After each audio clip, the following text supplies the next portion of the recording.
Hello students, आज हम nationalism in Europe chapter continue करेंगे और इस चैप्टर में आज हम देखेंगे अ न्यू कंजर्वेटिज्म आफ्टर 1815। 1815 के बाद जो न्यू कंजर्वेटिज्म आया, कंजर्वेटिज्म मतलब होता है जो रूढ़िवादी लोग आए। Following the defeat of Napoleon in 1815, 1815 में नेपोलियन की हार के बाद European governments were driven by spirit of conservatism. European government conservatism की भावना के साथ चलने लगी। रूढ़िवादिता मीन्स रूढ़िवादिता की भावना के साथ चलने लगी। Conservatives believed that establish traditional institution of state and society. Conservative believe करते हैं कि जो that establish traditional institution of state and society, भाई स्टेट और सोसाइटी के जो इंस्टीट्यूशन वो ट्रेडिशनल वे में हो, लाइक द मोनार्की, जैसे कि मोनार्की है, चर्च है, सोशल हायरार्की है, प्रॉपर्टी है, and the family should be preserved, भाई इन सबको बचाया जाए। Most conservative however did not propose a return to the society of pre revolutionary days. फिर भी अधिकतर कंजर्वेटिव ने ये प्रपोज नहीं किया कि जो क्रांति से पहले के दिन थे उनमें वापस जाया जाए। Rather they realise from that changes initiated by Napoleon, और इसके विपरीत उन्होंने विश्वास किया कि जो नेपोलियन ने बदलाव किए थे, जो हमने पीछे देखा, जो उसने इकोनॉमिक फील्ड के अंदर नेपोलियन ने जो बदलाव किए थे, the modernisation could in fact strengthen traditional institution, और जो ने बदलाव किए थे और मॉडर्नाइजेशन ने वास्तव में जो ट्रेडिशनल इंस्टीट्यूशन जैसे कि मोनार्की है उनको बल दिया था। It could make state power more effective and strong, इसने स्टेट पावर को और ज़्यादा इफेक्टिव बना दिया था। अब मॉडर्न आर्मी, एक मॉडर्न आर्मी, एफिशिएंट ब्यूरोक्रेसी और एक कुशल ब्यूरोक्रेसी जो गवर्नमेंट ऑफिशियल है वो, डायनामिक इकोनॉमी, एक अच्छी अर्थव्यवस्था, the abolition of feudalism and serfdom, दासता की समाप्ति, could strengthen the autocratic monarchies of Europe. वो ये सारी बातें यूरोप की जो ऑटोक्रेटिक मोनार्की थी, राजशाही थी, उसको बल दे रही थी, उसको बढ़ावा दे रही थी। In 1815 representative of the European power के जो रिप्रेजेंटेटिव थे, जिनमें Britain, Russia, Prussia and Austria थे, who had collectively defeated Napoleon, जिन्होंने इकट्ठे मिलकर नेपोलियन को हराया था, मेट एट वियना, वो वियना में मिले, to draw up a settlement for Europe की सेटलमेंट करने के लिए। में जब उन्होंने नेपोलियन को हराया तो नेपोलियन के अधीन जो भी यूरोप के स्टेट्स थे, कंट्री थे, तो उन सब की सेटलमेंट करने के लिए, उन सब कंट्रीज़ को आपस में बांटने के लिए भी इन पे रूल कौन कौन करेगा, इसके लिए सभी कंट्री आपस में वियना में मिले। The congress was hosted by the Austrian chancellor duke Metternich. इस कांग्रेस को ऑस्ट्रियन चांसलर ड्यूक मेटरनिच ने होस्ट किया। द डेलीगेट्स मीन जो मेंबर आए हुए थे, Drew up the treaty of Vienna of 1815, उन्होंने 1815 की वियना की संधि करी, with the object of undoing most of the changes that had come about in Europe during the Napoleonic war. Most of the उन बदलावों को उन्होंने नहीं छेड़ा जो नेपोलियन के टाइम में यूरोप के अंदर आए थे। नेपोलियन वॉर के अंदर, युद्ध के नेपोलियन के समय में यूरोप के अंदर जो बदलाव आए थे, तो उन बदलावों को उन्होंने नहीं छेड़ा। इनमें जैसे नेपोलियन ने जो एडमिनिस्ट्रेटिव मेजर थे, वेट्स एंड यूनिट्स की जो यूनिट्स मेजर्स की मेजरमेंट की जो यूनिट थी वो सभी एक कर दी थी। जब पहले अलग अलग स्टेट में अलग अलग होती तो वो सब एक कर दी थी, तो इन्होंने उन बातों को नहीं छेड़ा। Bourbon dynasty which had been depose during the French revolution, जो बर्बन डायनेस्टी थी, जब फ्रेंच रेवोल्यूशन के बाद जिसको हटा दिया गया था, वॉज रेस्टोर्ड टू पावर, उसको पावर दे दी गई। And France loss the territories it had annexed under Napoleon, and France जो कि इसने it loss the territories it has annexed under Napoleon, जिन टेरिटरीज पर, जिन क्षेत्रों पर फ्रांस ने नेपोलियन के अंडर में अधिकार करा था, वो सारे टेरिटरी फ्रांस से ले ली गई। A series of states were set up on the boundaries of France, state की जो बाउंड्रीज, फ्रांस की बाउंड्री पे अलग अलग स्टेट्स की सीरीज़ बना दी गई, लगा दी गई, to prevent French expansion in future, ताकि जो फ्रांस है फ्यूचर में दोबारा से किसी यूरोपियन कंट्री पे आक्रमण ना कर सके। इस कारण अलग अलग स्टेट्स फ्रांस की बाउंड्री पे लगा दिए गए।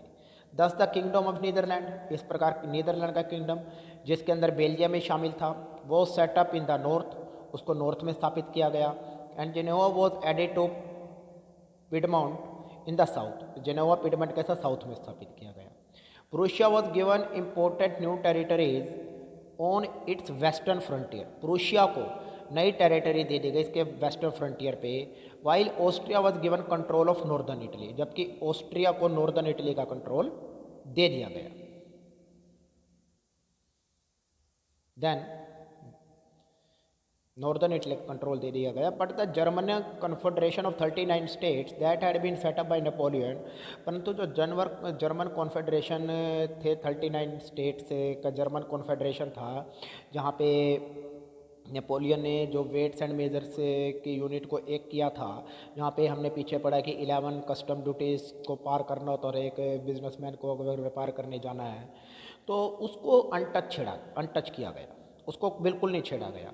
इन द ईस्ट में Russia was given part of Poland, Russia को पोलैंड का हिस्सा दे दिया गया। While Prussia was given a portion of Saxony, जबकि प्रूशिया को सैक्सोनी का एरिया दे दिया गया। The main intention was to restore the monarchies, तो इनमें जो कंजर्वेटिव थे इनकी मेन इंटेंशन थी मोनार्कीज को दोबारा से लाना, that had been overthrown by Napoleon, जिनको नेपोलियन ने उखाड़ फेंका था, uh create a new conservative order in Europe, और इनका मकसद था यूरोप में नया कंजर्वेटिव ऑर्डर लेके आना। Conservative regime set up in 1815 were autocratic, जो कंजर्वेटिव रिजाइम बने 1815 में वो ऑटोक्रेटिक थे, शाही थे। They did not tolerate criticism and dissent, वो असंतोष को और क्रिटिसिज्म को सहन नहीं करते थे, आलोचना को सहन नहीं करते थे। And sought to curb activities that question the legitimacy of the autocratic government, और उन एक्टिविटीज़ को दबाने की इच्छा रखते थे जो एक्टिविटीज़ ऑटोक्रेटिक गवर्नमेंट है, जो राजा की गवर्नमेंट, शाही गवर्नमेंट थी, उसकी वैधता पे प्रश्न चिन्ह लगाते थे। Most of them imposed censorship laws to control what was said in newspaper, अधिकतर ने सेंसरशिप लॉज लगा दिए, पाबंदियां लगा दी, जो न्यूज़पेपर में कहा जाता था, बुक्स में कहा जाता था, प्लेज में नाटक में कहा जाता या सॉन्ग्स में कहा जाता था। And reflected the idea of liberty and freedom, और जो भी लिबर्टी का या फ्रीडम का आइडिया बताते थे लोगों को, तो उनके ऊपर उन्होंने प्रतिबंध लगा दिया था। Associated with the French revolution, और इनके जो आइडिया फ्रेंच रेवोल्यूशन से संबंधित होते थे, लिबर्टी के आइडिया, तो उन विचारों पे प्रतिबंध लगा दिया था। The memory of French revolution nonetheless continue to inspire liberals, फिर भी जो फ्रेंच रेवोल्यूशन की मेमोरीज थी वो लिबरल्स को इंस्पायर करती रही। One of the major issues taken up by the liberal nationalist का जो मेन इशू था, who criticise the new conservative order, जो इस नए कंजर्वेटिव ऑर्डर की आलोचना करते थे लिबरल्स लोग थे, तो उनका मेन इशू था, मेन एजेंडा था, was freedom of the press की फ्रीडम। वो चाहते थे कि प्रेस को पूरी तरह आज़ादी दी जाए, जो लिबरल्स कम्युनिटी थी वो चाहती थी, जबकि कंजर्वेटिव ने प्रेस को कोई फ्रीडम नहीं दे रखी थी। अब इसके बाद आते हैं रिवोल्यूशन क्रांतिकारी। ड्यूरिंग द ईयर्स फॉलोइंग 1815 के दौरान the fear of repression drew many liberal nationalist underground, repression दबाव के डर से कई जो लिबरल नेशनलिस्ट थे, राष्ट्रवादी लोग थे, वो अंडरग्राउंड हो गई। Secret society sprang up in many European states, कई यूरोपियन स्टेट्स के अंदर सीक्रेट सोसाइटी बनाई गई, तो ट्रेंड रिवोल्यूशनरीज जो क्रांतिकारियों को ट्रेंड करती थी, एंड स्प्रेड देयर आइडियाज़, और अपने आइडिया लोगों को देती थी। सीक्रेट सोसाइटी में जो चुपचाप गुप्त रूप से सोसाइटी बनाई गई। To be revolutionary at this time, इस समय क्रांतिकारी बनने का मतलब था a commitment to oppose monarchical form की आलोचना करना, and that had been establish after the Vienna Congress, जो वियना कांग्रेस के बाद दोबारा से स्थापित हो गई थी मोनार्कियल फॉर्म यूरोप के अंदर, तो उस समय क्रांतिकारी बनने का मतलब उसकी आलोचना करना। And to fight for liberty and freedom, और लिबर्टी के लिए और फ्रीडम के लिए, आज़ादी के लिए लड़ना। Most of these revolutionaries also saw the creation of nation state as a necessary part of this struggle for freedom, अधिकतर क्रांतिकारियों ने इस समय उन्होंने ये देखा कि अगर फ्रीडम का स्ट्रगल करना है, फ्रीडम के लिए संघर्ष करना है, तो नेशन स्टेट का होना बहुत ज़रूरी है, क्योंकि जब तक नेशन स्टेट्स नहीं होंगे तो लोगों के अंदर नेशनलिज्म की भावना नहीं आएगी, क्योंकि उनकी कॉमन कोलेक्टिव आइडेंटिटी नहीं होगी और उनका कॉमन कल्चर नहीं होगा, तो इस कारण उनको इकट्ठा करना मुश्किल है। तो इसीलिए उन्होंने कहा भी नेशन स्टेट होना बहुत ज़रूरी है। One such individual was the Italian revolutionary Giuseppe Mazzini, एक ऐसा ही व्यक्ति था इटालियन क्रांतिकारी जिसका नाम था जुस्पे मैजिनी, जो जेनेवा में पैदा हुआ 1807 में। He became a member of the secret society of the Carbonari, वो सीक्रेट सोसाइटी का मेंबर बना। As a young man of 24 की उम्र में he was sent into exile, exile means उसको देश निकाला दे दिया गया इन 1831 में, और अटैम्प्टिंग अ रेवोल्यूशन इन लाइगोरिया, क्योंकि उसने लाइगोरिया में क्रांति करने का प्रयास किया था। ही सब्सिक्वेंटली फाउंडेड 2 मोर अंडरग्राउंड सोसाइटीज़, उसने बाद में 2 और अंडरग्राउंड सोसाइटी बनाई। फर्स्ट तो थी यंग इटली इन मर्साइल्स और दूसरी थी young Europe in Bern, whose members were like minded young man from, जिसके जो मेंबर थे वो यंग मैन थे जैसे कि Poland, France, Italy and German state से जो माइंडेड यंग मैन थे वो इसके मेंबर थे। Mazzini believed that God had intended nation to be the natural units of mankind, Mazzini विश्वास करता है कि भगवान ने जो नेशन बनाए हैं मैनकाइंड के व्यक्ति के नेचुरल यूज़ के लिए बनाए हैं। So Italy could not continue to be a patchwork of small states and kingdom, इसीलिए जो इटली है वो छोटी छोटी स्टेट या किंगडम का पैच वर्क नहीं हो सकता। It had to be forced into a single unified republic within a wider alliance of nations, इसको एक सिंगल अकेली इकाई बनना पड़ेगा, एक अकेली यूनिफाइड रिपब्लिक बनना पड़ेगा with in wider alliance of Nations के गठबंधन के साथ। This unification alone could be on the basis of Italian liberty, ऐसा यूनिफिकेशन सिर्फ इटालियन लिबर्टी के आधार पर ही हो सकता था। अपने मॉडल को फॉलो करने के लिए secret societies were set up in Germany, secret society Germany में बनाई गई, फ्रांस में बनाई गई, स्विट्जरलैंड में एंड पोलैंड में बनाई गई। Mazzini's relentless opposition to monarchy and his vision of democratic republic, Mazzini का जो लगातार अपोजिशन था मोनार्की के प्रति, विरोध कर रहा था जो मैजनी लगातार मोनार्की का, और उसका जो डेमोक्रेटिक रिपब्लिक का विजन था, फ्राइटन द कंजर्वेटिव, उससे जो कंजर्वेटिव थे वो लोग डर गए। Metternich described him as the most dangerous enemy of our social order, Metternich ने उसको सोशल ऑर्डर का सबसे खतरनाक शत्रु माना था, क्योंकि जो मैजिनी था वो लोगों के मन में क्रांति की भावना पैदा कर रहा था, और जब लोग क्रांति करेंगे तो उससे क्या था, जो कंजर्वेटिव्स की गवर्नमेंट थी उसको खतरा पैदा होना था, तो खतरा पैदा होना था, इस कारण से उस देश का जो सोशल ऑर्डर था वो भी खराब हो सकता है जब लोग क्रांति करेंगे तो इसीलिए उसको सोशल ऑर्डर का सबसे खतरनाक एनिमी माना गया। नेक्स्ट इसके बाद है the age of revolution 1830 to 1848, क्रांति का युग। As conservative regime try to consolidate their power, जैसे कंजर्वेटिव जो राज्य थे उन्होंने अपनी पावर को जारी रखने का प्रयास किया। Liberalism and nationalism came to be increasingly associated with revolution, तो उसके साथ साथ ही कंजर्वेटिव तो अपनी पावर कंसोलिडेट कर रही हैं, उसके साथ ही जो लिबरलिज्म है और नेशनलिज्म है वो भी रिवोल्यूशन के साथ साथ उसको भी बढ़ावा मिल रहा है। In many regions of Europe के कई एरिया में, जैसे कि as the Italian and German states, Italian German state में, the provinces of Ottoman Empire के प्रांत में, आयरलैंड में एंड पोलैंड में, यहाँ पर भी जो नेशनल सेंटीमेंट के लोग हैं, जो नेशनलिस्ट लोग हैं, वो भी यहाँ क्रांति की शुरुआत कर रहे थे। These revolutionaries were led by liberal nationalist, इन रिवोल्यूशनरीज का नेतृत्व लिबरल नेशनलिस्ट लोग कर रहे थे, belonging to the educated middle class elite, जो कोई एजुकेटेड मिडिल क्लास से बिलोंग करते थे। अमंग होम, जिनमें थे प्रोफेसर भी थे, स्कूल टीचर्स भी थे, क्लर्क भी थे, member of the commercial middle class के मेंबर भी थे, क्योंकि जो भी क्रांति लाई जाती है वो हमेशा मिडिल वर्ग के द्वारा ही क्रांति लाई जाती है। तो अमीर लोग तो क्रांति लाई नहीं, अमीर लोग तो राजा के साथ थे, एंड जो पुअर पेजेंट थे उनके अंदर इतनी हिम्मत नहीं थी कि वो राजा के खिलाफ बोल सके।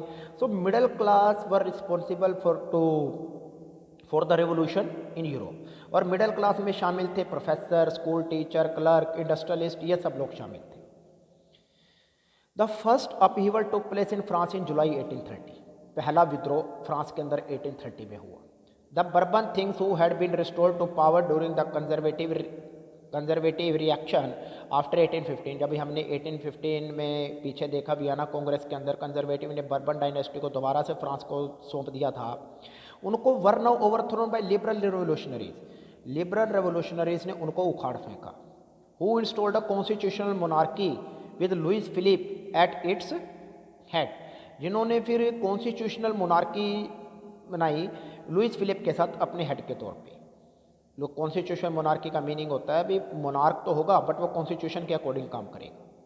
व्हेन फ्रांस स्नीजेस, जब फ्रांस छींकता है, मेटरनिच ने एक बार कहा था, the rest of Europe catches cold, तो सारे यूरोप को जुकाम हो जाता है। इट मीन्स फ्रांस की इतनी पावर थी, अगर एक कोई भी घटना फ्रांस के अंदर होती थी उसका असर पूरे यूरोप पे पड़ता था।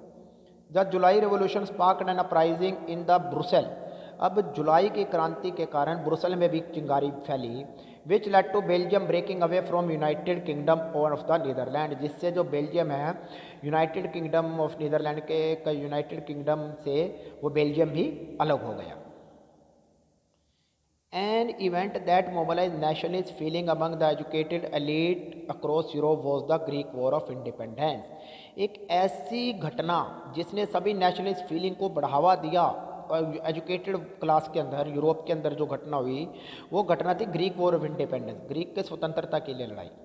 Greece had been part of Ottoman empire since the 15th century.